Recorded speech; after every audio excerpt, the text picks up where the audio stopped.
और अब बात मानस पर महाभारत अखिलेश की शूद्र सियासत की, क्योंकि जो लड़ाई 2 महीने पहले स्वामी प्रसाद मौर्य के बयान से शुरू हुई थी, उसे अब अखिलेश यादव ने विधानसभा में फिर से हवा दे दी है। क्योंकि बजट सत्र के 8वें दिन जहां अखिलेश ने रामचरितमानस की चौपाई पर हमला बोला, तो वहीं कर्ण की दुहाई देते हुए शूद्र के मोर्चे पर सरकार को जमकर घेरा।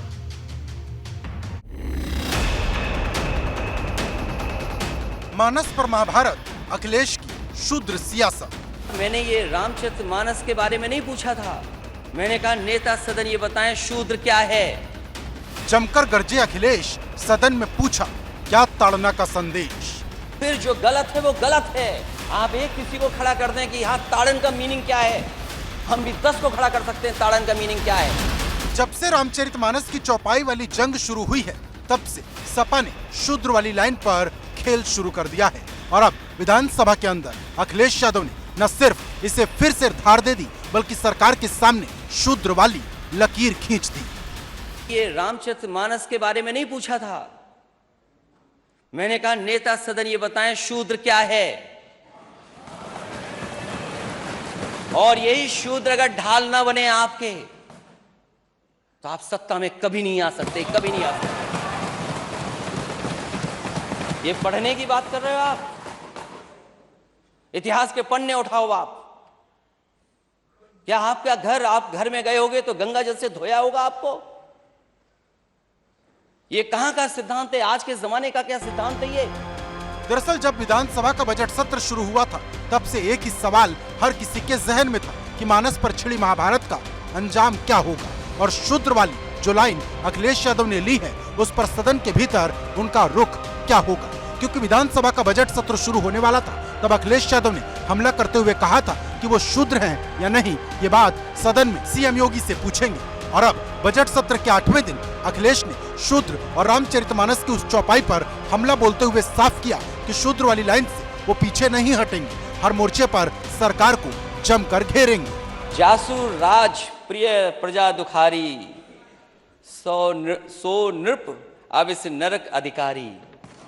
क्या गलत है इसमें? तो नहीं गलत पढ़ा, इसमें तो ठीक पढ़ा ना।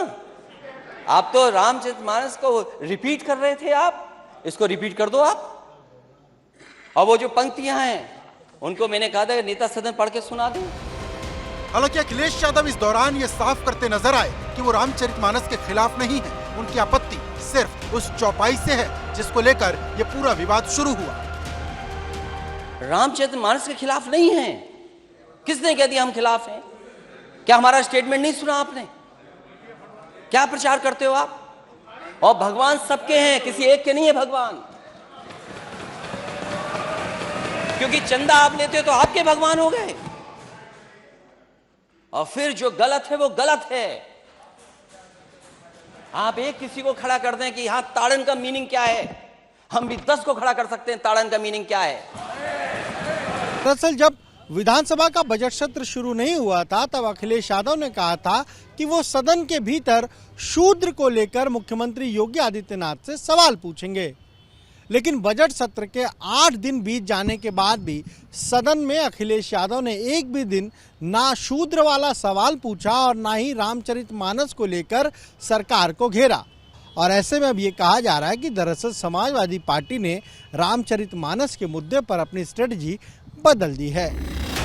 अब सवाल इस बात का है कि क्या मानस वाली लड़ाई में अखिलेश ने अपने लिए एक लाइन तय कर ली है, या फिर उन्हें एक वर्ग विरोधी के नाराज होने का डर सता रहा। क्योंकि समाजवादी पार्टी में एक धड़ा ऐसा भी है जो अब तक सपा के इस लाइन से खफा है और खुलकर इस पर अपनी बात रख चुका है।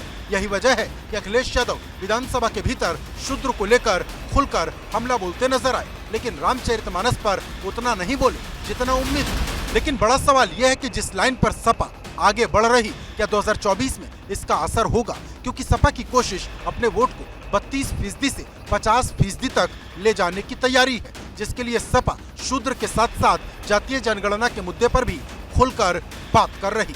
और ये बात भाजपा अच्छे से समझ रही, इसीलिए वो अपने पिछड़े समुदाय से आने वाले नेताओं को आगे कर खेल रही है।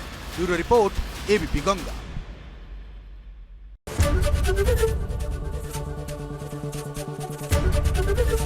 एबीपी गंगा, खबर आपकी, जुबान आपकी।